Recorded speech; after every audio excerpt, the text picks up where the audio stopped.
Hi guys, I'm David with Media Unlocked, and today we're doing more testing on the Sony A7R III. Today we're going to be putting it up against the Nikon D850, 46 megapixels on this bad boy, 42 megapixels on the Sony. And the two things that we're testing out today is one, how well the pictures actually look. I mean, which camera actually produces a higher quality picture. So the objective is to use the same lens length, same settings, same lighting. We're even going to use the same model. Amazing. He's going to sit there for both camera changes. So pretty much the variables should be exactly the same, and we're just going to switch out the cameras from the tripod and see which photos actually look better. Down below there'll be a link for the download. We are also going to be testing out the tethering speeds, which camera actually tethers faster. Now we're going to be using it with Capture One. The reason we are not going to be using Lightroom is you have to use a workaround where you pretty much have to go through Sony's software to actually tether into Lightroom. It's really a big pain. Where Capture One, I mean, literally, I just plug in and I'm playing, I'm going. Same thing with Nikon, you just plug and go. There's also a few extra steps you have to do with tethering just in general with Lightroom, even if Lightroom does do tethering with your camera. Another thing to mention is that Tether One is free. Capture One, not Tether One, but Capture One is free actually for the first 30 days. And even though I think it's like $200 or $300, there is a Capture One that is set up just for Sony cameras, and it's a little bit cheaper. So if you wanted to get that, if you have a Sony camera, you can spend a little bit less for Capture One. And really the only reason that I use it for is the tethering aspect. If it wasn't for the tethering, Lightroom does everything I need it to do. So those are the objectives that we're going to be testing out today. My friend Craig is nice enough to come out and help us out, be our model. He used to be the kicker for the University of Kentucky football, so it's pretty cool having a professional athlete in the house.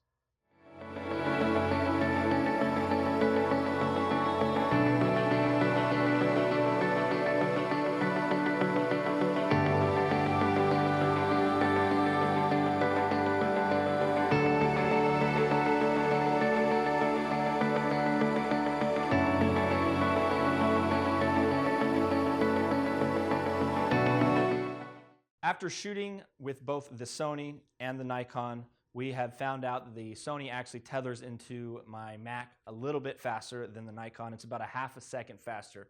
But you also got to realize that the Nikon is about 4 megapixels larger. I don't think that really matters that much, but we tethered right into Capture One using the RAW files. For the Nikon, it averaged a little bit over 3 seconds. For the Sony, it averaged 2.5 to 3 seconds. And we did multiple tests writing down the times using a stopwatch to figure out how fast it actually tethered into the laptop.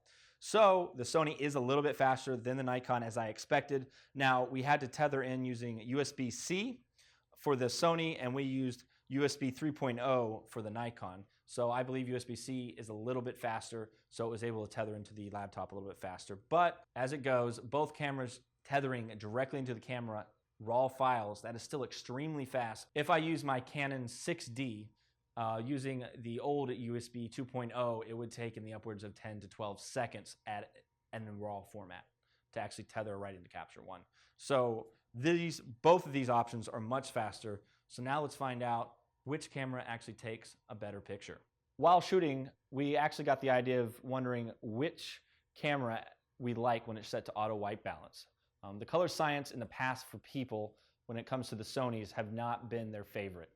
I think Sony did a really good job with this new Sony A7R III, and the color science is a lot better. So what we've done is we've set the Nikon and the Sony to auto white balance, and what we're going to do is we're going to figure out which color science we really like if we think that Sony's gotten any better. Again, my preference may be different from your preference. I might end up liking the Nikon over the Sony or vice versa. So what we will do is we'll import these files from RAW, turn them into JPEGs, and then I'll add a download link so you guys can actually look at the JPEG unedited and see which color science you actually like better. Hi guys, we did a controlled shot between the Sony A7R III and the Nikon D850. We both used 24 to 70 lenses. We also used the same exact settings and the same light setup. Now, if you're going to notice, the Sony will always be on the right, where the Nikon will always be on the left. And if you notice that the Nikon's 24 to 70 versus the Sony's 24 to 70 lens the Sony was more zoomed in, or it captured a closer shot versus the Nikon, which is a little more zoomed out, a little bit wider. And also, using the same exact settings for both cameras, you're going to notice that the Sony is a tad bit darker.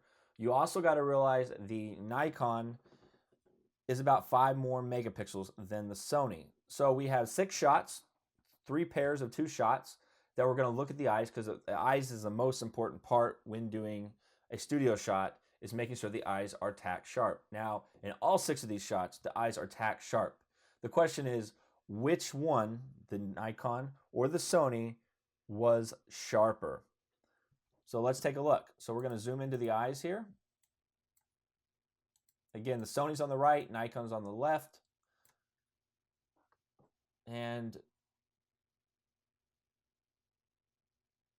it's hard to tell, but I think the Nikon, if you look at the tiny lines underneath the eyes, the Nikon probably has a tad bit more detail than the Sony.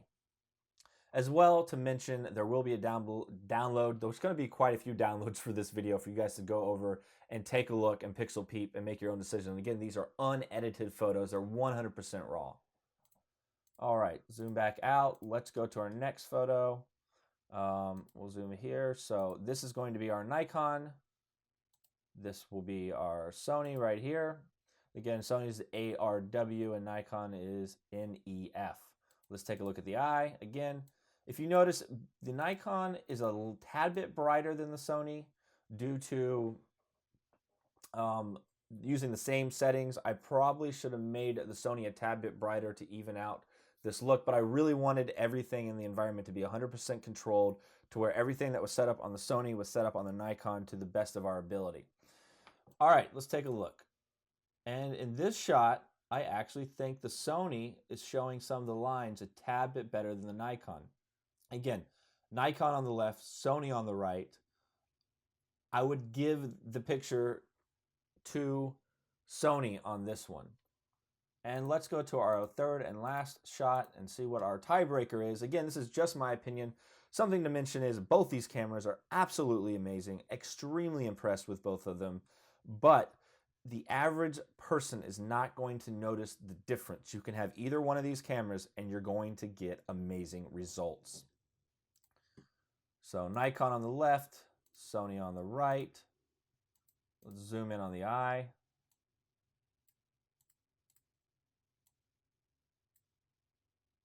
And this one is almost dead on even. I do think the Nikon may look a tad bit nicer on this one. Just a tad bit nicer. So I think in our controlled studio shoot with a 24-70 2.8 or f4 lens, they were both shot on f4. I believe that the Nikon wins it. I think the Nikon is a tad bit sharper than the Sony, but both are extremely impressive, and there's a lot more things about the Sony that the Nikon does not do that still sells me on the Sony over the Nikon. But I would be happy with either one of those camera bodies. I am working on getting away from Canon because Nikon and Sony are just kicking butt and taking names in the camera industry.